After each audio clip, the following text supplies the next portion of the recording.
guys! So today is the first week of doing chapters in my books.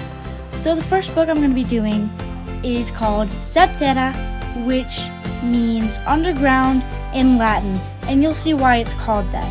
So the main character is Nedra, and Nedra means underground in Old English, and here's her drawing, and here's the first chapter of the book. May I just remind you that I am a fan of macabre, and for some people, the first chapter can be kind of intense. Chapter 1, The Second Bellum. I glanced around me, surrounded by darkness. My city, a Subterra. Dark since the Age of Light. Now it is the Dark Ages. You can see why.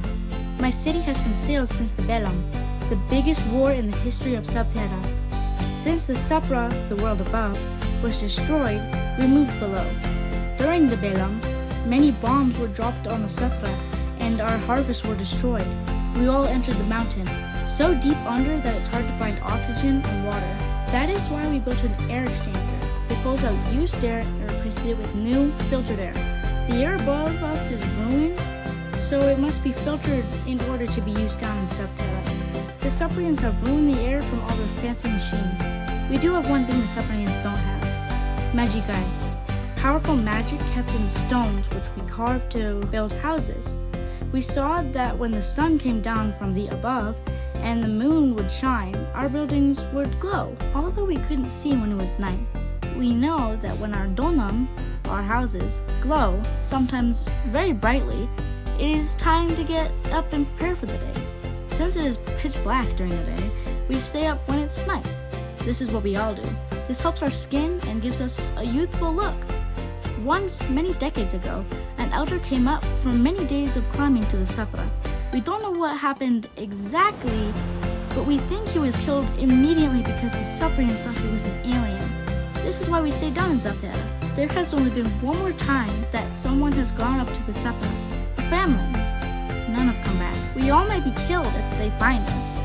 I sat in my hard bed, unable to sleep. I was used to the darkness. I had lived it for my whole life. Stay with my parents and my grandparents, and so on. The Suprians have never found us, but I couldn't help but dream of them. What did they look like? Our skin is soft and silvery, thanks to our crystals. They radiate vitamin D, but a special kind. It also radiates heat. I've only heard stories about the Suprians, about how they are cruel beings who only wanted power for themselves. My mother would tell me these stories, but I'm too old for kid stories. I was an only child. My mother and I lived farther away from everyone else's domam. I dreamt of the Suprians coming to my city, and we showed them our crystals and what powers they held. Only very important people had them as necklaces. Some of our people had powers. My mother had some. I had never seen her use it, but she could move things with her mind. Telekinesis. This is all we really had. And I didn't know if it was real because I had never seen it done before. I finally woke up to my domam glowing softly. My mother walked into my room and pulled me out of it. Come now, Nedra. You have much work to do. Every day we had to find food and water. Luckily, deep in the mountain, there was a small oasis. We had to nourish our small plants so we could harvest food. We used flint and steel to make fires so we could dry food for the whole year. We all had to help each other. Some Subterrians would bring back more food than others, so we had to divide this evenly. This was hard at times. Sometimes the Subterrians wouldn't get enough food and they would go hungry for a day or two. This wasn't very common, but it happened. I grabbed a bucket from the table. They were to be filled with water. Every family got one bucket of water to drink a day. This was so that the oasis wouldn't run out anytime soon. It had to be used for plants as well. I followed my mother through the long dark streets of Subterra. We walked 3 miles to the oasis to fill the bucket with water. Once we got there, we heard a loud banging above us. This was startling. It was usually peaceful. Many Subterrians screamed loudly, clearly scared. In Subterra, it was very rare to hear anything except for the echoes of the Subterrians. Soon, it was quiet. Mama, what was that? A flash of fear and concern ripped across her face. Then it was gone in an instant.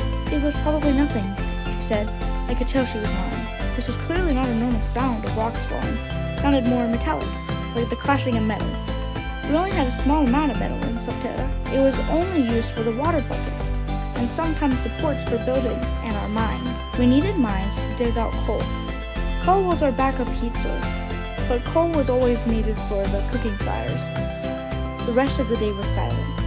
We only found a small amount of food from the oasis. My mother set the fire for the night. I walked back to my slightly glowing house. I went to my locus, my room. This is where I have my bed and my reflection. We have pools full of water so we can see our faces. I looked into mine. My dark hair flowed over my reflection. This was actually very unique. We all had platinum blonde hair. My mother and father had blonde hair. Same with everyone else. I don't know how or why, but I'm just like that. I never knew my father, and my mother doesn't speak of him. He had left and never come back. On the side table there was a wooden heart necklace my mother had carved for me. The necklace she gave me was my most prized possession. Every Subterranean had one prized possession. This was so not very many materials were wasted on something you didn't need.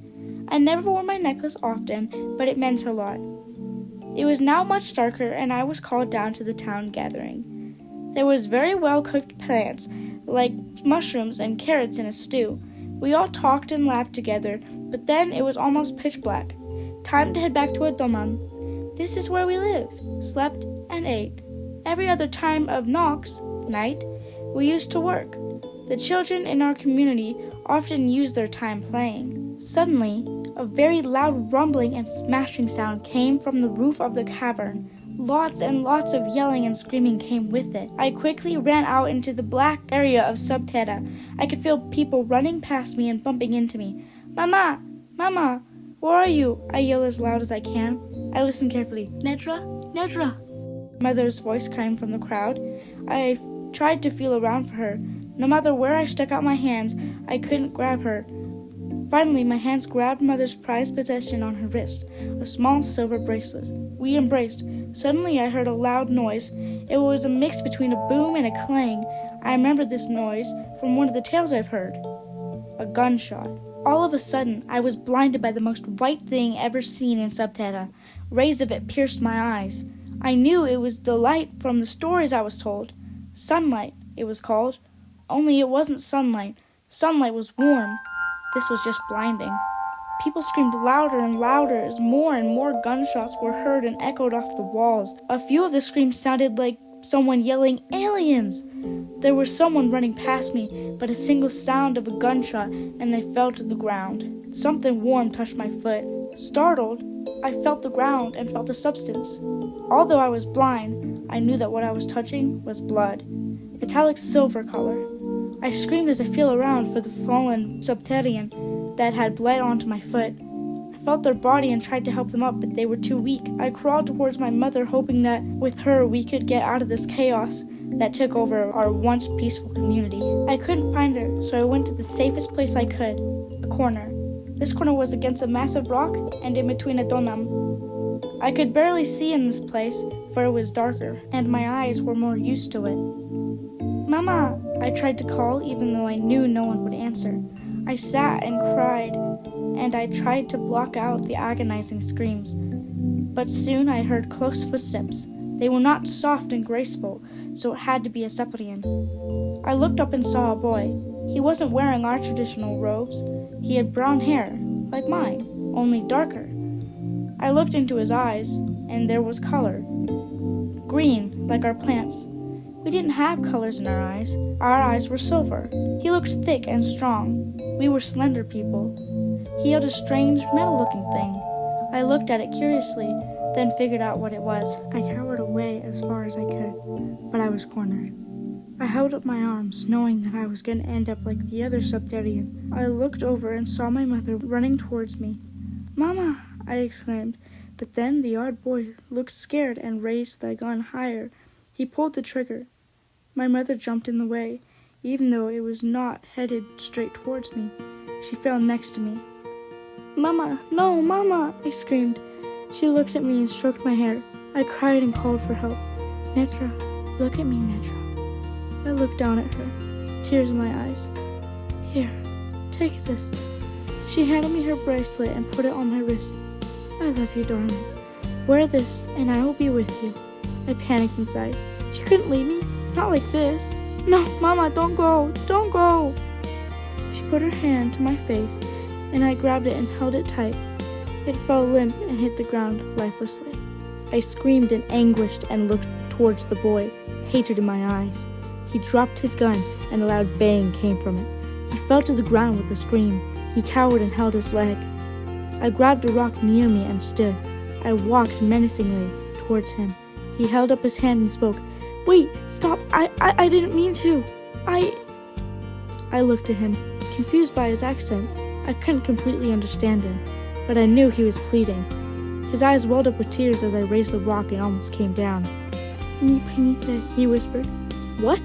I said, surprised. "What did you say to me?" "Mi panita," he said again. "You're sorry?" I screamed into his face. "You killed my mother. For that, you must pay the price." "Inonest!" I aimed above you, not at you. Once again, I could not understand, but he said inonest, which meant I didn't mean to in our language. "How do you know our language, Furia?" I said angrily, still holding the rock in my hand. I've been studying for a while now, he said.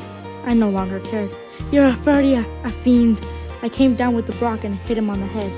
Not too hard. I still need his information. I grabbed his arm harshly and dragged him into my donam. I covered my eyes from the light. I continued towards my safe spot. I came into my locus. I threw the unconscious boy onto the ground hard and screamed at him even though he was unconscious. Luckily, my donam was away from everyone else, so I could sneak back to my mother. Once I did, I hugged her unmoving body and cried as I watched my town from a distance being destroyed. It didn't feel real. She couldn't go. I only had her. I was mostly shocked today, but tomorrow it would burn more. I saw many suppliants coming towards me. I ran into the tunnel that led into the oasis. I climbed down a good 100 feet and sat there until I heard no noise. I had to leave my mother behind, and hopefully the strange boy would be left there too. So there you have it, the first chapter of Subterra.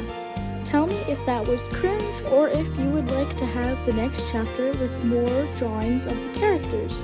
I hope you enjoyed listening and watching me draw. Please comment and like and subscribe if you want to. It would help me out a lot. And make sure to hit the notification bell so then you know when the next video is coming out. I will be starting to post shorts, and I will also do other books if you want to. I have a lot that I am writing. So if you want to see those, please comment. I love comments because then I get to talk to all my followers and have all their input. And also tell me if you think I suck at drawing or if you think I'm good at drawing. I don't really care. Just remember that if I make more of this series, then you will see all the characters drawn out as I see them. Also, explain to me how you see the characters before they were drawn. This is a very exciting series for me because then I get to share all my books with you and all my drawings with you. I think I'm getting better at art. I don't know though. I've looked back at some of my old videos and man, I have changed. And also tell me which drawing was your favorite. I love them all, but I also specifically love the one with Nedra and her mother. Tell me if you cried in the sad scenes, because that's what I'm going for as an author, and tell me if you didn't cry or if you just enjoyed listening. I try to make the people realistic and try to make emotions feel real. These are all good traits to an author, which of course is what I want to be. And if I post this book, this might not be the final chapter, and if there was things that you didn't understand or things that you think should change, please comment, because then I know and we can change them really quickly. So I hope you enjoy, and I hope that you will see all of my videos and that you will like them all, because that just makes me feel good. But I'll try and post next week. I'll post the next one soon. Bye guys.